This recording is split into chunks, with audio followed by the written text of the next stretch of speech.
Ciao a tutti, in questo video vorrei soffermarmi su un aspetto di una patologia che è la torsione e dilatazione dello stomaco, ma soprattutto vorrei rispondere a una domanda in riferimento a questa patologia che ovviamente in molti proprietari di cani sbagliano nella gestione di quante volte alimentare un cane per evitare la torsione e dilatazione dello stomaco.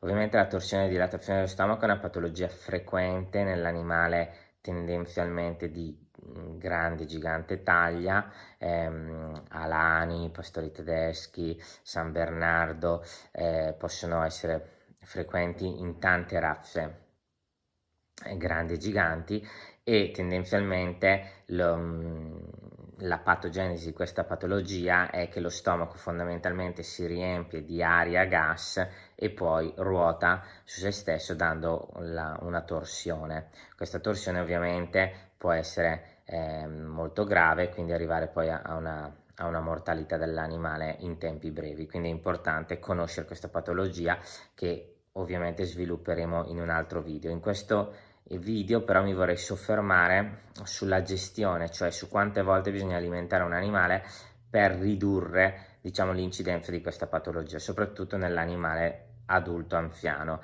che è di solito il periodo dove sono più frequenti le torsioni dello stomaco. Nel caso, una volta si diceva alimentiamo l'animale una volta al giorno, questo è molto sbagliato. Per quanto riguarda la torsione e dilatazione dello stomaco, per me è sbagliato a priori alimentare un animale una volta al giorno, perché il digiuno di 24 ore è veramente eccessivo. Perché questo è sbagliato nel caso della torsione e dilatazione dello stomaco? Perché fondamentalmente se tu alimenti una volta al giorno il tuo cane, cosa avviene? Che il cane, quando gli metterai il cibo, sarà molto vorace, quindi cercherà di mangiare velocemente. Questo tipo di comportamento farà sì che ingerirà una quantità di aria maggiore rispetto al fatto che se l'animale non ha un digiuno così prolungato, mangerà con più calma, con più tranquillità. Quindi è meglio i 2-3 pasti piuttosto è meglio un cane che mangi lentamente, che non sia proprio così affamato, piuttosto che un cane che ingerisca velocemente il proprio pasto, perché ingerirà ovviamente una quantità di aria. Poi incide tantissimo anche la fermentazione del cibo, perché chiaramente, come abbiamo detto, è sia l'aria che si introduce, sia chiaramente il gas che si forma ovviamente. Quindi è importante scegliere anche degli alimenti corretti.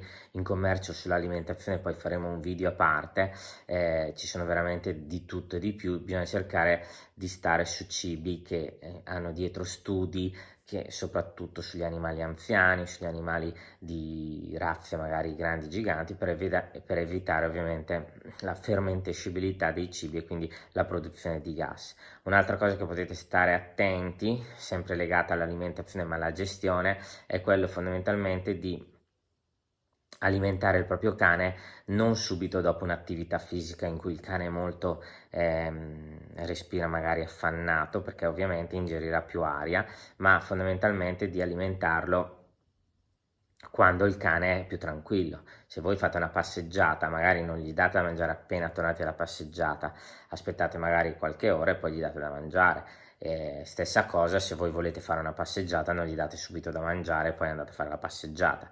Poi un'altra cosa importante è cercare di alimentare il proprio cane, magari nelle ore, soprattutto il secondo o terzo pasto, evitare le ore proprio notturne, perché ovviamente se soprattutto nel cane anziano avviene la dilatazione e poi la torsione, c'è tutta notte, magari voi siete a dormire e non vi accorgete che il cane chiaramente lo stomaco del vostro cane si è dilatato e poi magari è andato incontro in torsione, quindi sono ore preziose, perché proprio il tempo fa la differenza sulla prognosi di una dilatazione e torsione dello stomaco.